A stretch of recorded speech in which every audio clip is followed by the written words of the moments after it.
Salut David, Salut à toi, enchanté. enchanté aussi. Ça fait plaisir de voir la personne qui est au développement du développement personnel en France, ou même je dirais dans la francophonie en général. Donc c'est un plaisir de te rencontrer. Bah, c'est cool, hein. Je pense que c'est vraiment important tout ce que tu as mis en place pour les Français ou les francophones en général. Et ça se développe de plus en plus, donc merci à toi. Ouais, on est qu'au début, hein. Vraiment, c'est magnifique. C'est la pyramide de Maslow, quoi. On s'est occupé de notre sécurité, on s'est occupé de toute cette phase pour obtenir de la reconnaissance. Et là, on est vraiment dans l'explosion de self-actualization, le développement de soi, la contribution, donner du sens à sa vie. Donc le coaching, là, ça va. Augmenter. Ouais, bah, un peu comme les salles de sport ont explosé il y a 30 ans. Puis progressivement, le yoga, qui était perçu comme bizarre, aujourd'hui, c'est devenu. Si tu fais pas du yoga, c'était has-been presque. Et là, on est en train d'arriver à un être humain qui prend soin de son corps par le sport, l'alimentation, qui respire, qui fait du yoga, qui prend soin de son esprit. Donc c'est cool, quoi. Alors juste pour commencer cette interview, Ouais. pour le peu de personnes qui, je pense, te connaissent pas, Ouais. est-ce que tu veux te présenter? Parce que je pars toujours sur le principe que tu es la personne qui te connaît le mieux, Ouais. donc c'est mieux que tu te présentes plutôt que je te présente. Ok.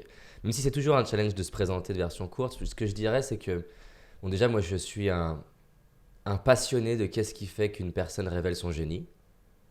Et donc, c'est pour ça que j'adore rencontrer des sportifs, entrepreneurs, artistes. Je peux avoir les larmes aux yeux quand je vois quelqu'un qui a poussé à l'extrême son talent et ce qu'il est capable de faire. Et d'ailleurs, même dans des domaines où à la base, j'ai pas un intérêt particulier, tu vois, je suis pas un fan de foot, mais quand je vois des vidéos de footballeurs, ce qu'ils arrivent à faire avec leur corps, ou ce que certains musiciens arrivent à faire, par exemple l'opéra, je suis pas spécialement fan, mais quand je vois ce que peut faire l'être humain poussé au maximum, ça me fascine. Et donc ce que je fais, c'est que je rencontre ces personnes-là. Je passe du temps avec eux, hors caméra ou avec caméra, à les étudier et essayer de comprendre comment est-ce qu'ils réfléchissent, leurs habitudes, leurs réflexes. Et l'idée pour moi, c'est d'aider les gens qui sont ambitieux à réaliser leurs rêves le plus vite possible. Tu t'occupes pas de ceux qui sont pas ambitieux. C'est pas que je m'occupe pas de. C'est une bonne question. C'est pas que je m'occupe pas de ceux qui sont pas ambitieux. Je fais beaucoup de choses sur YouTube pour diffuser un maximum ce message de va vivre la vie qui t'inspire, une vie où tu es fier de toi, une vie où tu réussis pas seulement aux yeux des autres, mais tu réussis surtout à tes propres yeux et où tu as de la gratitude pour la vie que tu as parce que la problématique du mot ambition, c'est qu'on peut des fois penser que c'est à l'extérieur, tu vois, il y a plus, plus, plus, plus. Donc mon message, il est surtout pas ça en fait. Moi, l'ambition, je la définis avec 3 caractéristiques. Premier, c'est je m'autorise à me connecter au plus grand rêve qui sommeille en moi. Deuxième, je fais pas que seulement que rêver, je passe à l'action, je développe mes compétences et je fais ce que j'ai besoin de faire pour que ce rêve se réalise. Et troisième chose, je le fais pas que pour moi, je le fais pour autour de moi, pour les autres, pour avoir un impact, pour faire une différence et apprécier la vie que j'ai. Donc, ce que je fais, je vois bien que ça aide plein de types de personnes et je pense qu'au fond de nous-mêmes, on est tous ambitieux. Je pense qu'au fond, je connais personne qui se dit je veux une petite vie en fait.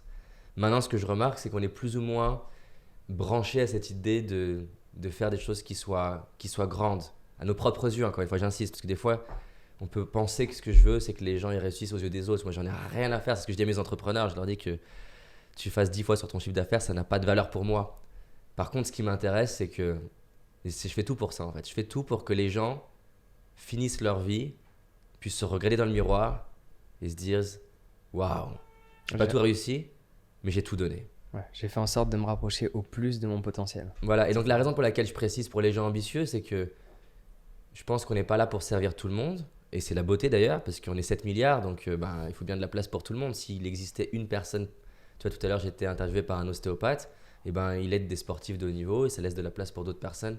Et moi je remarque que quand je me mets au service de gens qui veulent que ça soit créer une association à but non lucratif, que ça soit révolutionner le monde de l'écologie, ou que ça soit réussir dans la finance ou dans le sport, ces gens-là, je ne sais pas pourquoi exactement, je leur donne de l'énergie, ils me donnent de l'énergie.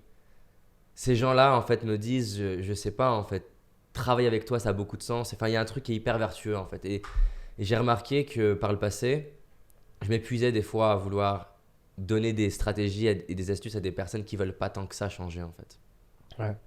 En général, on dit dans la spiritualité qu'on peut pas aider quelqu'un qui n'est pas prêt à céder. Voilà. Et tout le monde perd son temps en soi dans l'histoire. Et d'ailleurs, pour appuyer la phrase que tu viens de dire, ce qui est fou, c'est qu'une personne qui s'aide elle-même, elle attire de l'aide de partout. Des gens qui veulent l'aider, la banque qui va faire ce qu'elle ne fait pas d'habitude, le mentor qui va lui dire, qui est suroccupé, qui va dire écoute, je prends 2 heures avec toi.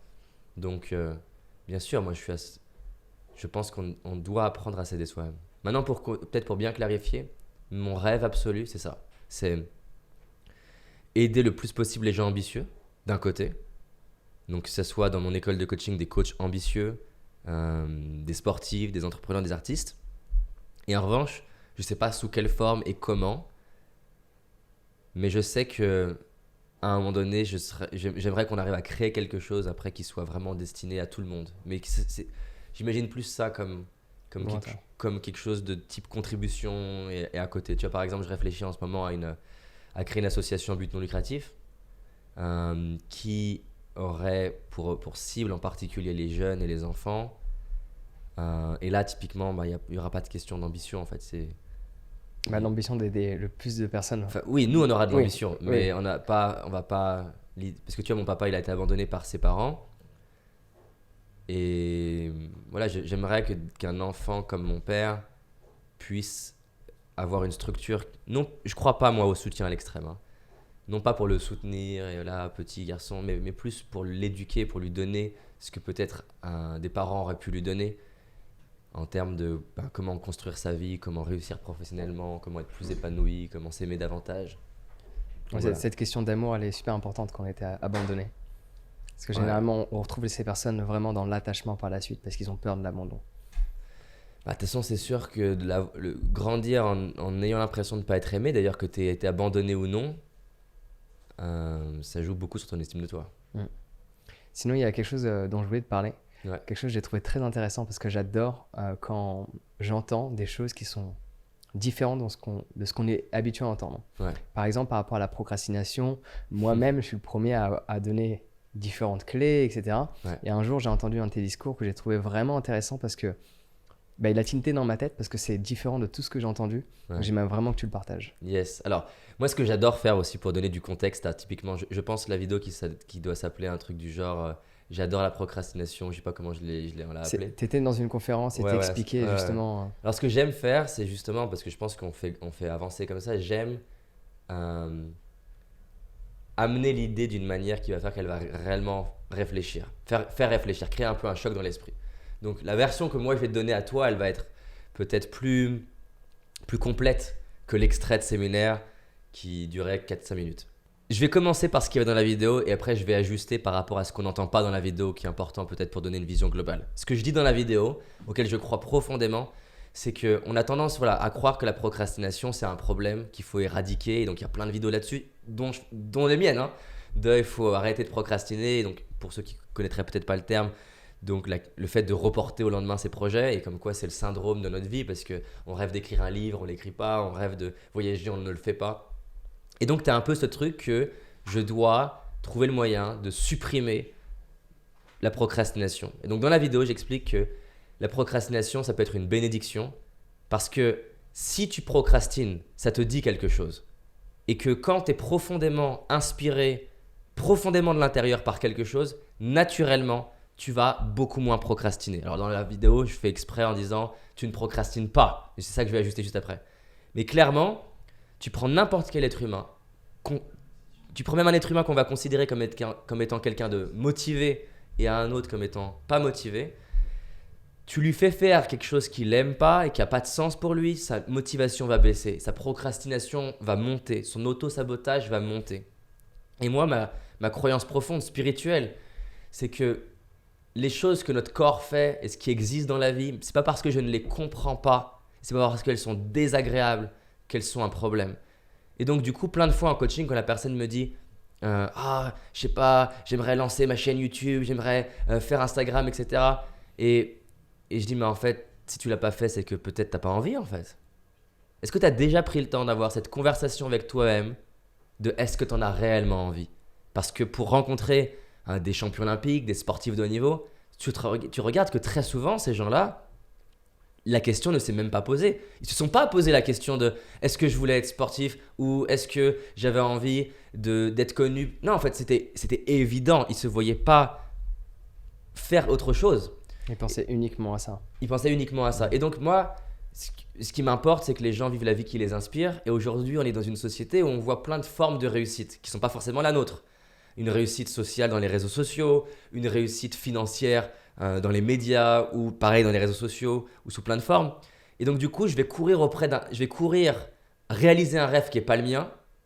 Je vais avoir un manque de motivation, je vais procrastiner, je vais me comparer à cette personne en me disant qu'elle a quelque chose de spécial que j'ai pas. Je vais commencer à me fouetter en me disant que j'ai un problème, mon estime de moi va baisser et je vais commencer à chercher des solutions de motivation. Alors qu'en fait, le vrai problème que j'ai, c'est peut-être pas de manquer de motivation, c'est que je cours vers le rêve qui n'est pas celui que je veux. Et maintenant, pour affiner ce que j'ai pas dit dans cette vidéo, parce qu'encore une fois, c'est un extrait, c'est pas binaire. C'est-à-dire que peut-être que la personne, elle procrastine, non pas que c'est pas le bon métier absolument, mais il y a 1000 manières de vivre le même métier. Et si ça se trouve, il y a un détail qui manque dans ce métier. Peut-être que au fond de toi, tu es en train de t'associer avec quelqu'un, au fond de toi, tu sais que c'est pas la bonne personne. Donc c'est peut-être le bon projet. Mais tu dis, je sais pas, j'arrive pas à m'y mettre. Mais si ça se trouve, il y a une partie de toi qui, parce que tu le sens pas, et c'est un peu comme les tests de kinésio, quand on perd de la certitude mentale, notre corps perd de la rigidité. C'est la même chose. Je vais perdre de la motricité quand au fond de moi, il y a quelque chose qui sonne un peu faux quelque part. Donc ça ne veut pas dire que c'est tout faux. Mais ça se trouve, ce n'est pas la bonne personne. Peut-être que je me mets la pression à devoir absolument faire mon voyage, mon tour du monde, tout de suite, maintenant et d'un coup. Alors, la personne qui va entendre ma vidéo, elle va dire « Mais si, David, je comprends pas, mais moi je procrastine, mais j'ai vraiment envie de voyager. » Et peut-être qu'elle a vraiment envie de voyager. Mais peut-être qu'elle s'impose un voyage de 12 mois d'un coup, parce que c'est la seule chose qu'elle a en tête, vu qu'elle voit ça sur les réseaux. Alors qu'en fait, au fond d'elle, elle sent qu'il est temps de voyager, mais 2 semaines ou 1 mois. Et en coaching, plein de fois, en créant cette conversation de « Peut-être que c'est pas ça. Et si c'était pas ça, ça serait quoi ?» D'un coup, la personne va me dire en fait « Je le sais. J'ai envie de faire 2 mois au Brésil et revenir. » Et là, d'un coup, il y a la personne qui a de l'oxygène et la personne m'écrit 2 semaines plus tard, ses billets d'avion, ils sont pris en fait.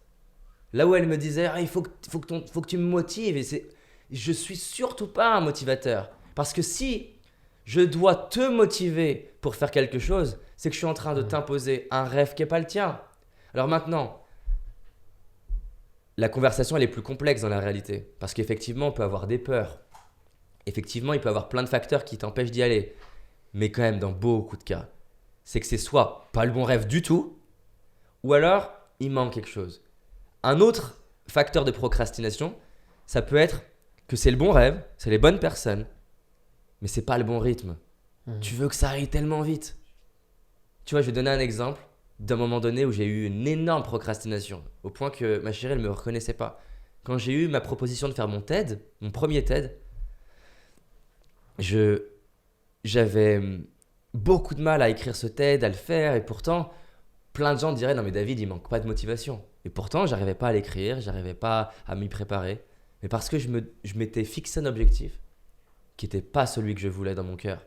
Je me disais, sans m'en rendre compte, c'était très inconscient, je me disais qu'il fallait que je fasse un TED qui fasse des millions de vues et que les gens soient impressionnés. Et en fait, ce truc-là, il me mettait une telle pression que du coup, et c'était une bénédiction que j'arrive pas à y aller parce que c'était pas le bon truc. Et quand j'ai commencé à avoir une vraie conversation avec moi en me disant, et si c'était pas le vrai objectif?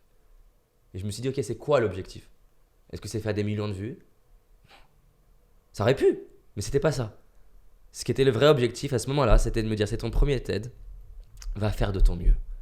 Et si tu impactes une personne dans la salle, c'est déjà cool. Et là, ouais, juste besoin d'être soi, pas plus. Voilà, juste besoin d'être moi, j'ai retrouvé l'énergie, j'ai retrouvé le désir de le faire.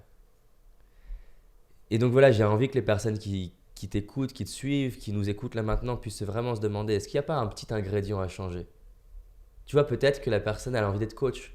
Mais justement, tu vois, tu me demandais, tiens, tout à l'heure, c'était une belle question, est-ce que du coup, tu ne veux pas servir les gens qui ne sont pas ambitieux?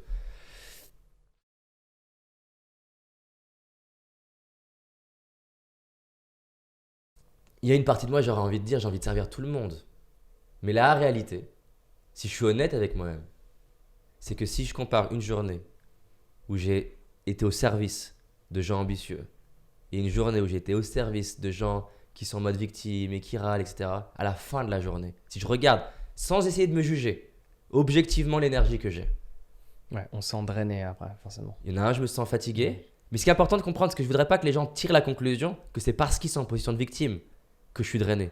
Parce que quelqu'un d'autre pourrait dire, et j'en connais, et heureusement d'ailleurs, moi tu sais quoi, quand les gens ils sont en victime, ça me challenge, ça me stimule, ça me donne de l'énergie. C'est comme un défi, tu vois, ils sont en mode victime, je veux les bousculer. Et moi, à la fin de la journée, avec les personnes ambitieuses, je serais fatigué. Et quand la personne est en mode victime, c'est mon excitation. Je te donne un truc qui est contre-intuitif. J'en parle souvent parce que c'est symptomatique de ma personnalité, tu vois. Je vais être dans un lycée qui était considéré un lycée, tu vois, où, on va dire, où il y a de l'agressivité et soi-disant pas des élèves pertinents. Et donc le professeur j'arrive et il me dit, tu verras David, ils sont pas très intelligents. Et Ouais, déjà, si le prof pense ça n'aide pas. non, Il y a c'est eu des clair. tests qui ont été faits par rapport aux croyances des C'est profs, ça, par rapport aux élèves. exactement. L'effet Pygmalion, c'est fou. Et ça, c'était pour le coup exactement ce qu'il fallait qu'ils me disent. Là, ça m'a réveillé direct. Là, c'était le bon challenge comme mon sport de haut niveau. Je me suis dit, en moi, je me suis dit, tu vas voir. Il m'a dit, fais souvent des pauses. J'ai fait 0 pause volontairement. À la fin, après les 2 heures, je leur dis, ça va comment vous sentez? Vous voulez une pause? Il n'y a personne qui voulait une pause. Mais là, tu vois, c'était Parce ça. qu'ils étaient captivés aussi, peut-être que le prof n'arrivait pas à captiver l'attention de ses élèves. Ils étaient captivés. Et moi, pour le coup, les jeunes, et spécialement les jeunes à qui on n'a pas cru en eux, c'est un rapport aussi avec mon histoire, ça a du sens, ça m'inspire. Tu vois? Et juste pour donner une anecdote, à une conférence, une fois, il y a un gars qui vient me voir. Il me dit, David, t'es pas quelqu'un de bien. Alors je lui dis, bah tiens, explique-moi comment ça se fait, est-ce qu'on se connaît, comment tu peux me dire ça, tu vois? Il me dit, non, mais si t'étais quelqu'un de bien, tu ferais quelque chose pour les sourds et muets. Dans tes conférences, il n'y a aucun traducteur sourd et muet. Je dis, ah, c'est super intéressant ce que tu me dis. T'as raison que je devrais faire quelque chose. Est-ce que toi, tu sais faire? Il me dit, bah oui, je sais faire. Bah viens dans mes conférences, fais des choses pour les sourds et muets. Je dis, non, non, non, non. C'est pas à moi de le faire, c'est à toi de le faire si t'étais quelqu'un de bien. Et il était vraiment, tu vois, virulent, agressif. Il dit, donc je lui dis, selon toi, je suis quelqu'un de mal parce que je fais rien pour les sourds et muets. Il me dit, bah ouais. Dans tes vidéos, tu dis qu'il faut avoir un impact et faire une différence et de générosité, mais t'es égoïste, tu fais rien pour eux. Et je lui dis, tu sais quoi? Il y a des grandes chances que je fasse rien. Et tu vois, il voulait pas comprendre. Jay s'attendait pas à ce que tu dises ça aussi. Et donc après, non, c'est clair qu'il s'y attendait pas. Donc je lui dis, ok, tu sais quoi? Et c'est vrai, hein. Imaginons, je lui dis, demain, parce que je me dis, tiens, il a raison, je dois absolument faire des trucs pour les sourds et muets. Et demain, je mets toute mon énergie dessus. Et voilà, j'ai quelqu'un pour les sourds et muets. Et c'est top en soi. Sur le papier, j'aimerais ça. Mais sauf que j'ai, comme n'importe quel être humain, un temps limité, des ressources limitées, pensée limitée, temps, énergie, argent limité. Et imaginons qu'à la prochaine conférence, j'ai quelqu'un qui vient me voir et qui me dit, mais David, mais c'est complètement égoïste. Ok, tu fais des trucs pour les sourds et muets, mais qu'est-ce que tu fais pour les sans-abri? Je dis, ah putain, mais merde. Il a raison. Parce qu'en soi, j'aimerais que dans mes conférences, il y a aussi un truc pour les sans-abri et les sourds et muets. Alors je me dis, bah ouais, c'est vrai, il a raison. Allez, on met toute notre énergie là-dessus, l'équipe là-dessus, on met tout là-dessus. Prochaine conférence, sourds et muets plus sans-abri. Et puis je vais en avoir un autre qui va arriver et dire, mais David, et l'écologie? Mais t'en parles pas de l'écologie. Et à la fin de l'histoire, qu'est-ce qui va se passer? Je suis en train de vivre la cause des autres. Et non pas la tienne. Et là, tu perds ton drive. Et qu'est-ce qui va se passer? Je lui dis, à ton avis, après 2 ans, tu penses que je vais avoir l'énergie que j'ai sur cette scène? Tu penses que je vais faire autant de vidéos? Alors moi, ce que je suis en train de te dire, c'est que je crois qu'il faut faire des trucs pour les sourds et muets. Et j'aimerais qu'il y ait plus de trucs pour les sourds et muets. Mais quand je me lève le matin, moi, ce qui m'inspire, c'est les jeunes. Il y a des gens qui vont se dire, il faut aider les personnes âgées. Mais autant que ceux qui soient inspirés par les personnes âgées aillent faire des trucs pour les personnes âgées, ceux qui sont inspirés pour les jeunes fassent des trucs pour les jeunes, ceux qui sont inspirés pour l'écologie fassent des trucs pour l'écologie. Si tout le monde ensemble, je pense, on allait faire ce qu'on a à faire, franchement, je pense qu'il y a beaucoup de choses qui bougent. Mais lui, il attendait que le monde fasse ce qu'il pense qu'il devrait être fait. Lui, il faisait pas grand-chose apparemment dans ce qu'il me disait pour les sourds et muets, alors que c'était ça le vrai sujet. Je lui disais, les sourds et muets, ça te touche? Ben, qu'est-ce que t'attends en fait? Donc, il n'y a pas assez d'action. Les gens cherchent trop je trouve, à récolter de l'information en permanence, mais n'agissent pas assez par rapport à l'information qu'ils contiennent déjà. Ouais, et ce que je veux essayer de dire, c'est que tu as de l'énergie pour ce qui est juste. Donc, j'essaye pas de faire ce qui fait bien aux yeux des autres, que ce soit en termes de réussite sociale. Et j'essaye même pas non plus de faire ce qui fait bien aux yeux des gens en termes de « Oh, il a du cœur ». Parce que le problème de ces questions-là, c'est que ce qui pour moi a du sens n'en a pas forcément pour toi. Tu vois, ça se trouve, je vais mettre tout mon amour pendant 10 ans pour faire un documentaire de dingue. Mais tu as quelqu'un qui… Je comprends sa vision. Il va dire « Mais c'est pas le cinéma qui est intéressant. Mais qu'est-ce que tu fais en ce moment pour… J'en sais rien, par exemple, pour l'écologie. Et c'est vrai que je pourrais me questionner. Putain, c'est vrai, j'ai passé 10 ans à faire un documentaire. Mais le truc, c'est que j'ai pas ta même passion que toi. Et moi, peut-être qu'il vaut mieux que je fasse mon documentaire qui va faire qu'il y a 2 millions de personnes qui vont réaliser leurs rêves. Et peut-être sur ces 2 millions, il y en a peut-être 10 000 dont le rêve, c'est l'écologie. Oui, il peut y avoir un impact indirect dans tous les cas. Et donc, moi, c'est ça mon message. Va faire ce que t'aimes et il y a des grandes chances que tu procrastines moins. Mais on parle de procrastination, j'ai le même message sur le reste. Si les critiques t'arrêtent, c'est peut-être que c'est pas exactement ce que tu as à faire. Si les échecs t'arrêtent, c'est peut-être pas exactement ce que tu as à faire. Donc, effectivement, j'adore les idées qui vont à contre-courant de l'idée populaire. Même si, pour équilibrer dans le cadre vu qu'on a plus de temps, je crois qu'il y a de la sagesse dans la pensée populaire et de la sagesse dans l'idée impopulaire. Et les deux. Donc oui, on doit faire des choses entre guillemets pour apprendre à mieux s'organiser et parfois se challenger soi-même à passer à l'action et faire des choses qui nous font peur parce qu'on grandit de ça. Mais parfois aussi, la question c'est est-ce que j'ai réellement à le faire? Tu vois, la personne vient me voir, je procrastine pour mon diplôme. Mais en fait, pourquoi tu veux ton diplôme? Mais parce que il n'y a pas d'autre moyen. Il y a souvent beaucoup de parce que aussi. Voilà, exactement, parce qu'il n'y a pas d'autre moyen, j'en sais rien de… Et alors, il y a des endroits où si tu es médecin, effectivement, c'est plus compliqué. Mais là, dans le cas qui me vient, la personne, je ne sais pas quel métier c'était peut-être… c'était pas un métier où si tu n'as pas de diplôme, c'est impossible. Mais même en cas de médecin, c'est possible. Enfin, c'est pas concrètement légal, mais si tu prends l'exemple de Hippocrates Health Institute en Floride, je sais plus c'est qui le nom du fondateur, il s'est autoproclamé médecin, donc bon, il paye des milliers de dollars d'amende chaque mois, mais en attendant, il sauve beaucoup plus de vies que la plupart des médecins qui ont un diplôme. Ce qui est sûr dans tous les cas, c'est que même sans diplôme, effectivement, il existe un endroit dans le monde, dans tous les cas où tu peux t'épanouir. Ouais. Et en plus, même si, la vraie conversation, c'est que si tu peux pas être médecin, il y a des grandes chances que tu puisses faire un autre métier qui te nourrit autant autour de la médecine potentiellement. Donc oui, la réalité, c'est que tu n'en as pas besoin. Maintenant, je veux être sûr que les gens polarisent pas ce que je dis. Il y a de la beauté, et du pouvoir, et de l'intérêt, et de la force dans les diplômes. Je n'ai pas du tout de discours anti-diplôme. Par contre, quand la personne, je la vois se forcer à essayer d'avoir un diplôme qu'elle n'arrive pas à avoir, parce qu'elle n'arrive pas à se motiver, parce que ça la fait chier, parce qu'au fond, elle n'a pas envie d'avoir ce diplôme. D'ailleurs, même des fois, elle n'a même pas envie d'avoir le métier que le diplôme va lui permettre et qu'elle rêve juste d'aller faire son tour du monde. Qu'est-ce que tu fais? Ouais, c'est ça en fait. C'est plus qu'est-ce que tu veux faire avec le diplôme plutôt que pourquoi tu veux le diplôme. C'est ça. Et sinon, à un moment donné, tu as parlé de changement. Quelles sont les habitudes, par exemple 3 habitudes que tu as mis en place, que tu ne mettais pas en place précédemment, qui ont eu un changement dans ton quotidien général? Ouais, je pense que… Alors, j'en ai plein. Celles qui vont me revenir, c'est certainement des plus récentes. Okay. Donc, il y en a certainement d'autres qui ont au moins autant de valeur, si ce n'est plus, mais que j'ai oublié, tu vois. Ouais, vu que tu les fais régulièrement, c'est devenu un Je automatisme. les fais régulièrement ou alors j'en avais peut-être besoin fut un temps et moins besoin aujourd'hui. Une habitude qui m'aide énormément en ce moment, c'est on est tous géniaux et on est tous nuls. Et en fonction de comment on le regarde et en fonction des contextes.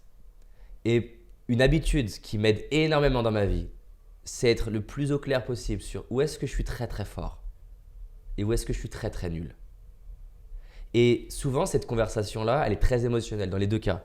C'est-à-dire que quand on commence à assumer le fait d'être fort, il y a un côté d'un coup égotique, égocentrique, fierté, exagération. C'est pas facile de regarder de manière objective où est-ce que tu es très bon sans t'exagérer. De l'autre côté, dès qu'on commence à parler d'être faillible, vulnérable, incompétent, d'un coup, pareil, il y a de l'ego en jeu, de la peur en jeu. Et arriver à regarder les deux de manière le plus objective possible, bon, déjà, c'est pas facile et j'y arrive pas tout le temps, mais ça m'aide beaucoup. Exemple que je donnais tout à l'heure. Un exemple tout simple pour bien comprendre le truc. On a tous des angles morts et des biais. J'en ai plein qui me viennent en tête. Moi, je vais avoir un biais de base. Mon biais de base, c'est de voir ce qui est génial chez les gens. Alors tout le monde va dire, surtout certainement ton audience, va dire, je vois pas le problème d'un biais comme ça. Bah, est-ce qu'il m'aide? Bien sûr qu'il m'aide. J'aurais du mal à être un bon coach si je voyais toujours ce qu'elle n'est pas chez les gens.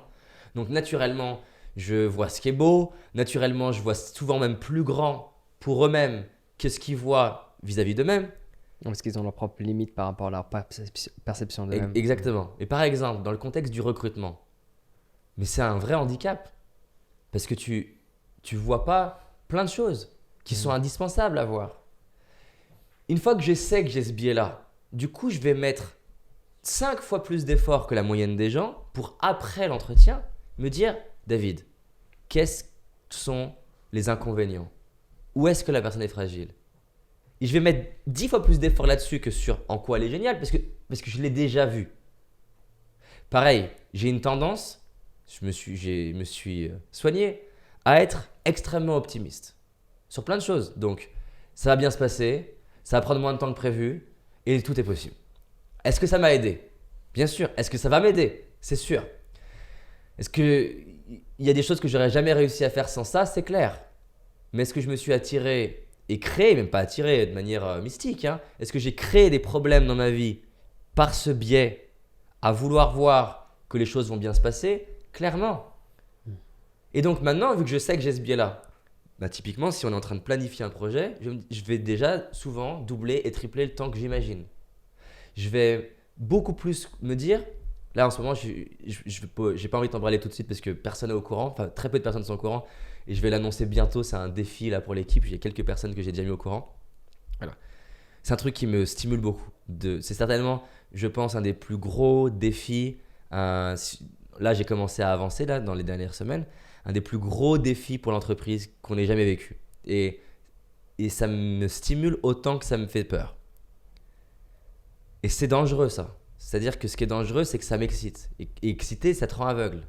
Je me dis, oh là là, c'est trop cool, tu vois, j'ai envie que ça se passe. Mais la vraie conversation que j'ai besoin d'avoir, moi et avec l'équipe, parce que l'équipe, ils vont voir des endroits où moi j'ai des angles morts, et moi vis-à-vis d'eux aussi, hein, c'est que il n'y a pas de question que c'est cool. Ça, je le sais que c'est cool. La question, c'est faire ça, ça implique quoi comme inconvénient? Qu'est-ce qu'on n'a pas anticipé? Qu'est-ce qu'on ne voit pas? Si c'est la merde, c'est quoi qui se passe? Pas en mode pensée négative et se déprimer, c'est pas le but. Juste être réaliste par rapport à la Juste être situation. réaliste. Si c'était la merde, il se passerait quoi? Parce que moi, je crois qu'il faut aller dans des projets où tu es OK avec le pire des cas. Ça t'aide à être serein. Tu vois, au moins, si le pire arrive, tu dis bon, ben, on avait joué. J'avais joué avec ce truc-là. Ça veut pas dire que je veux le pire, hein, ni que je vais faire en sorte que le pire arrive. Mais au moins, j'ai conscientisé ce qu'il y a, je peux anticiper.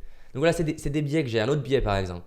Je sais que pour moi, si c'est l'exemple que je prenais tout à l'heure, des séries, par exemple, c'est très difficile de démarrer une série et d'arrêter l'épisode en plein milieu. Donc, c'est beaucoup plus efficace pour moi de juste pas la démarrer. Mais ça marche pour moi. Pareil pour les gâteaux au chocolat. Il vaut mieux que je touche juste pas au paquet. Si j'ouvre le paquet, ça va être très difficile de ne pas en manger plusieurs. Alors, certains pourraient me dire, bah justement, c'est une belle opportunité de travailler sur ta maîtrise de toi. Et c'est une belle réflexion. Mais encore une fois, j'ai pensé temps, énergie, argent limité. Et je veux mettre toutes mes ressources, tout mon cœur, et même je pourrais dire avec ton audience, toute mon âme, dans ce qui a le plus de sens pour moi. Effectivement, ça serait un bel exercice, que je pratique d'ailleurs, d'être capable de manger moins vite, plus modérément. Mais le projet qui a le plus de sens pour moi, c'est comment j'inspire 100 millions de personnes à réaliser leurs rêves. Donc je ne veux pas consommer trop de mes ressources non plus. Et donc si je peux juste pas commander de chocolat, c'est très bien aussi. Donc une des habitudes, c'est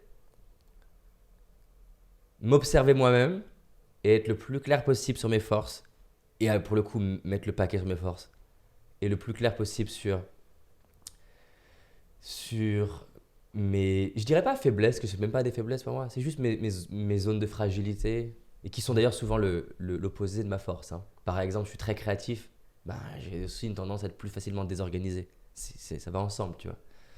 Je suis très optimiste, bah forcément je vais avoir un angle mort sur voir ce qui pourrait mal se passer. Donc voilà, ça c'est ma première habitude.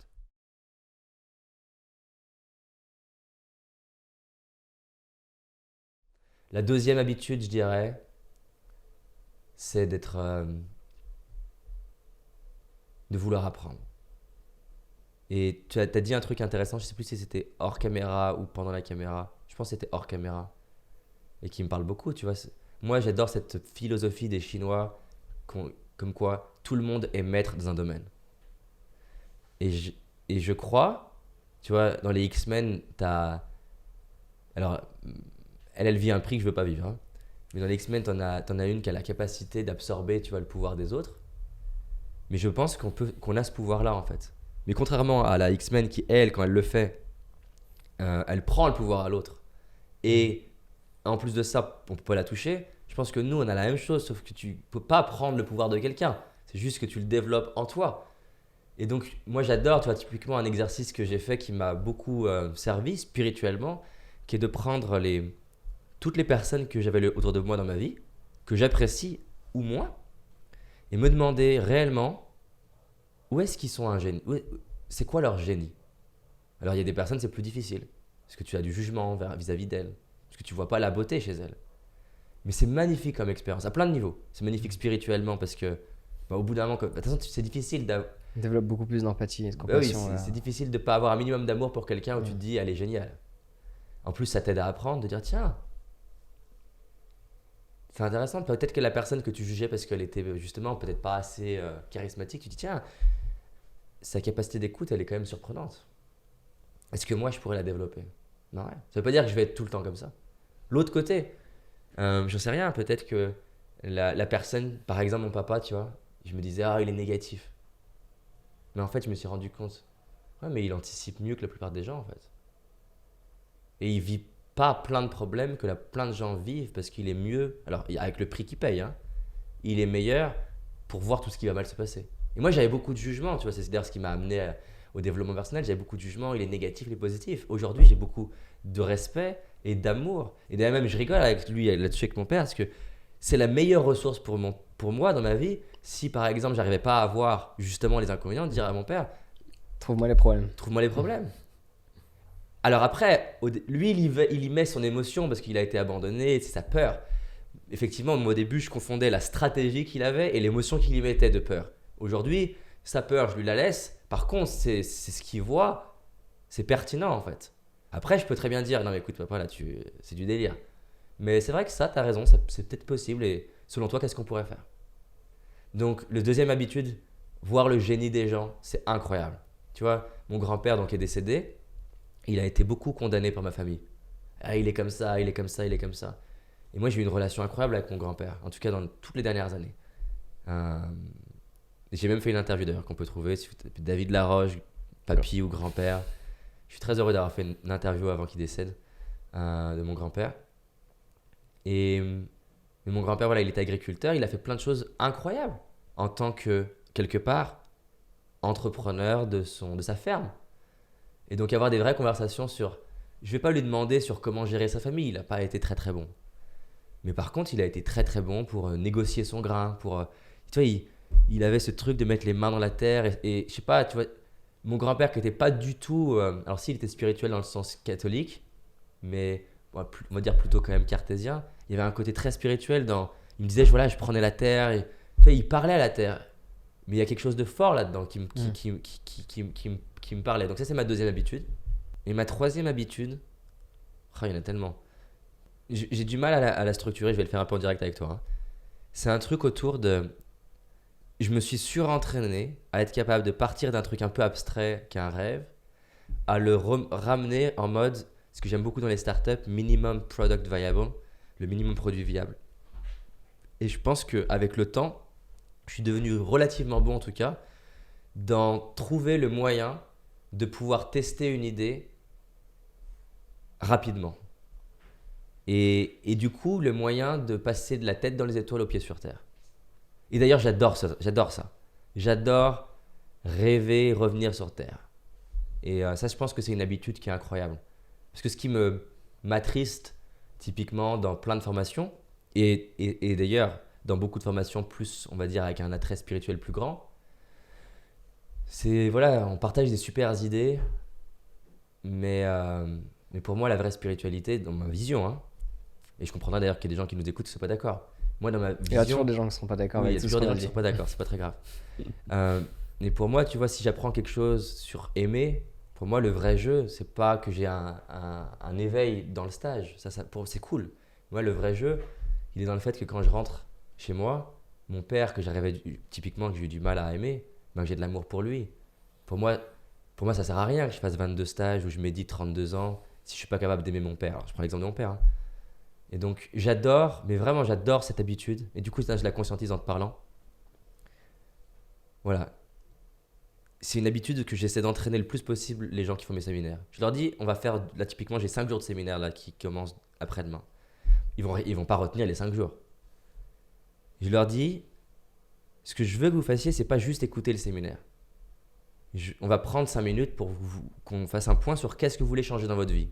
Et je veux que vous lisiez le séminaire avec le filtre de là où ça doit changer dans votre vie pour non pas noter l'idée abstraite du type, par exemple, bah tiens, il pourrait très bien noter, parfois la procrastination n'est pas liée à un manque de motivation, mais est le fruit ou le reflet du fait d'avoir un rêve qui n'est pas le mien. Ok, c'est top, mais c'est scolaire, c'est abstrait. Alors tu peux faire une super vidéo là-dessus derrière, ou tu peux être intéressant en soirée. Le rendre personnel. Mais moi, ce qui m'intéresse, c'est qu'ils prennent cette phrase-là, et que donc c'est l'habitude que j'essaie d'avoir. Ils la prennent et qu'ils se disent, tiens, quel écho ça fait dans ma vie. Pour nos noces avec ma chérie, ma femme du coup, cette année, tu vois, on était en Italie, c'était génial d'ailleurs, j'adore l'Italie, franchement, c'était magnifique. Vous êtes allé à Capri? Non, pas dans cette région. On est allé à 3 endroits, on est allé à Venise, on est allé au lac, comment il s'appelle ma chérie, au lac de Garde, voilà, et on est allé aux 5 Terres. On a fait les 3 endroits, et la tour de Pise aussi, mais bon, on est juste passé. Et un des trucs qu'on adore faire, qui est notre délire un peu à nous de vacances, c'est qu'on prend un livre, enfin surtout elle prend un livre, et elle adore lire, et elle adore lire en plus tu vois, à voix haute, et donc du coup moi j'adore l'écouter, et donc on prend un livre. Et donc elle avait pris un livre sur la communication, et c'est vrai que je peux même être chiant, c'est-à-dire que je vais régulièrement quand on lit, dire stop, et je veux... Alors même pas prendre des notes, je veux débattre avec elle sur ce qu'on vient d'apprendre, comment on l'utilise. Et potentiellement, des fois, la conclusion de ma réflexion, c'est non, c'est pas prioritaire. Mais j'adore, et ça m'aide beaucoup cette habitude. Tu vois, j'entends un truc dans un podcast, n'importe quoi, que ce soit spirituellement, business, finance, m'arrêter et me dire, ok. Ouais, sinon, on fait que consommer l'information et pas l'utiliser. Et en plus, ça rend difficile l'utilisation. Alors que, c'est ce que je l'explique dans mes séminaires, je dis, si vous avez une image concrète de vous-même en train d'utiliser cette idée presque philosophique, abstraite, dans votre vie, les probabilités qu'au moment où vous allez vous retrouver face à votre mari, ou face à votre femme, ou face à cet inconnu, où là d'un coup, vous allez avoir le « Ah putain, c'est vrai », vous allez l'utiliser. Et ça, c'est une habitude où je pense relativement extrême là-dessus. D'ailleurs, je ne l'avais pas au début. Hein. À un moment donné, je pense que j'ai eu un pic tu vois, de souffrance, de me dire « Je fais que lire ». Parce qu'avant, quand je lisais, tu vois, il y a plein d'exercices dans les bouquins, je faisais rien. Mais ça m'apportait quand même, parce que je me nourrissais vraiment, mais je me posais jamais pour vraiment me dire concrètement qu'est-ce que tu fais en fait. Et peut-être la croyance de il fallait absolument que j'ai le maximum d'informations. Ça, et c'est un shoot, en tout cas pour moi, et je pense pour plein de personnes qui nous écoutent, il y a un côté orgasmique, tu vois, de la nouvelle idée, du truc, et il y a un côté douloureux à être face à soi-même et se poser vraiment la question. Toi, les gens, des fois, ils viennent me voir après ma conférence où j'ai déjà donné 2 heures de stratégie ou d'astuces. Ils me disent quel conseil tu pourrais me donner? Alors, des fois, en fonction de mon humeur, je vais dire rien de plus que ce que je t'ai donné. Ou alors, qu'est-ce que tu as retenu? Et des fois, je vais en donner d'autres. Et ce qui est intéressant, c'est que même quand la personne est comme ça, même quand j'en donne quelque chose d'autre, et je dis tiens, par exemple, tu pourrais vraiment te poser la question de qu'est-ce qui t'inspire? Et ce qui est drôle, et c'est d'ailleurs la raison même de pourquoi elle me posait cette question, c'est qu'elle est en mode, à chaque fois qu'elle entend une idée, c'est pas la bonne. Et c'est le paradoxe d'ailleurs des gens qui changent leur vie, c'est que paradoxalement, quelqu'un qui change sa vie, tu pourrais lui donner un livre médiocre, moyennement écrit, de quelqu'un de pas complètement pertinent, il serait capable de changer sa vie avec. Et tu prends quelqu'un qui est branché en mode c'est pas assez et ça ne va pas, lui donner le travail mixé de quelqu'un qui est très dans la spiritualité, mélangé avec des super scientifiques, mélangé avec des gens qui sont dans le sport et faire une œuvre de dingue qui est considérée, imaginons, comme un chef-d'œuvre, et que lui, tu lui donnes. Et elle va dire, ouais, mais attends, alors elle va des variantes de, ouais, mais ça, je savais déjà. Ou alors, ouais, mais c'est dur. Ah oui, c'est dur. On le sait que c'est dur, donc parle-en pas. Et c'est ça qui est fou en fait. Donc, ce truc de prendre la connaissance et d'essayer de la manifester dans sa vie, c'est clé. Tu vois, par exemple, en ce moment, je lis beaucoup sur. Parce que mon kiff, c'est ça. J'ai envie d'arriver à recréer ce que j'ai créé à l'extérieur, arriver à le recréer à l'intérieur. Donc, moi, quelque part, j'ai pris le rôle de donner de l'énergie, de donner des stratégies, donner des idées, donner de la vision. J'ai envie de le faire avec mon équipe aujourd'hui. C'est vraiment quelque chose d'important pour moi, arriver à créer une famille et faire grandir les personnes dans mon équipe. Donc là, je lis en ce moment des super bouquins là-dessus. Mais je sais, donc là, certains, je les lis rapidement, mais je sais que certains des bouquins, ils sont trop bons pour qu'ils aient le droit qu'à une seule lecture. Alors maintenant, ce que je fais, c'est que j'aime quand même le flow de ne pas m'arrêter. Donc ce que je fais, c'est que je les lis sans forcément faire tous les exercices. Par contre, je vais beaucoup réfléchir, mais ce qui est sûr, c'est que là, certains des bouquins, là, je vais les prendre, et là, je vais les prendre, mais chapitre par chapitre. Et je veux le presser comme un citron, le bouquin. Donc ta manière d'apprendre principale, tu dirais que c'est via la lecture? Non, la lecture, c'en est une. Tu utilises la plupart des visuels, audio? Moi, j'apprends beaucoup par modélisation. Je suis un peu une éponge, avec les inconvénients, encore une fois, et les avantages. Donc, moi, j'ai besoin, c'est pour ça que j'ai toujours mis de l'énergie et de l'argent pour côtoyer des personnes qui m'inspirent, au risque d'être critiqué par plein d'amis qui me disaient hey, tu fous de l'argent n'importe comment, et pourquoi tu fais ça, machin. Mais moi, dans les deux sens, hein, tu me mets 2 semaines avec des gens qui se limitent, je vais pas me révéler. Tu me mets 2 semaines avec des gens qui veulent changer le monde, je vais faire des trucs de dingue. Et c'est un peu comme mon histoire de mes gâteaux au chocolat. Je sais qui je suis, je sais, c'est un don l'absorption, c'est aussi un fléau, et donc je veux l'utiliser. Mais c'est à toi du coup de te positionner dans un environnement bien spécifique qui est propice à... Moi, je veux mettre dans un environnement de gens qui veulent avancer, mais pas qui disent qu'ils veulent avancer. C'est ça, j'ai fait ça aussi. Qui le font. C'est comme l'exemple que tu prenais tout à l'heure par rapport aux chaînes YouTube. Ouais. Je suis en train d'en créer une. On n'est jamais en train de créer. Enfin, ça se fait en 2 clics. Donc, soit tu l'as créé, soit tu l'as pas créé, mais tu n'es pas en train de. C'est comme ouvrir une société. Je suis pas en train d'ouvrir une société. Ça se fait en quelques jours. Je développe ma société, mais c'est clair que c'est rapide. Une petite dernière question. Ouais. On a le temps? Ouais. Je sais que tu as beaucoup parlé relié à tout ce qui est timidité. Est-ce que tu aurais des petits conseils pour les gens qui expérimentent de la timidité sur peu importe les domaines? Ouais. Alors j'en ai plein, et effectivement lié au temps, on va faire court, mais je vais en donner un plus intuitif et un, vu que tu aimes bien, contre-intuitif, qui va peut-être à l'opposé des idées classiques. Ça, j'aime. Donc la première, et qui a une grosse valeur et qui est plus connue, mais si quelqu'un l'avait pas entendu ou quelqu'un l'a entendu mais ne le fait pas, ce qui revient au même, tu peux vraiment changer ta vie en faisant des petites choses qui te font peur régulièrement, dès lors que ça a du sens pour toi. J'encourage pas les gens à faire ce qui leur fait peur sous prétexte que ça leur fait peur, mais si tu as envie d'être musicien, n'importe quel challenge autour de la musique ou de te faire connaître dans la musique ou de rencontrer des musiciens, je t'inviterai à les faire. Donc démarrer tout petit. Moi, j'ai ma phrase que je me suis écrite pour moi, c'est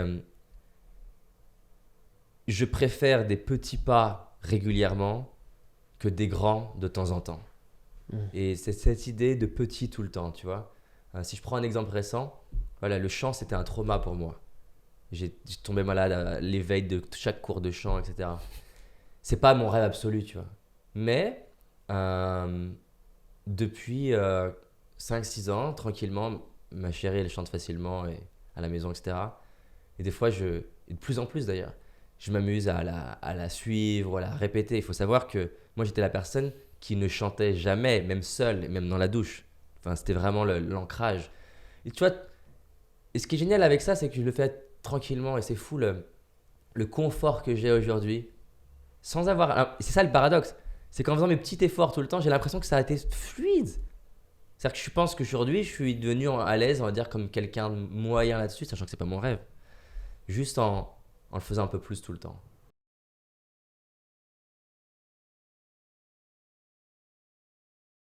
Quand c'est mon rêve, je vais aller un peu plus vite et je vais amplifier les challenges que je veux pour le progresser pour le coup.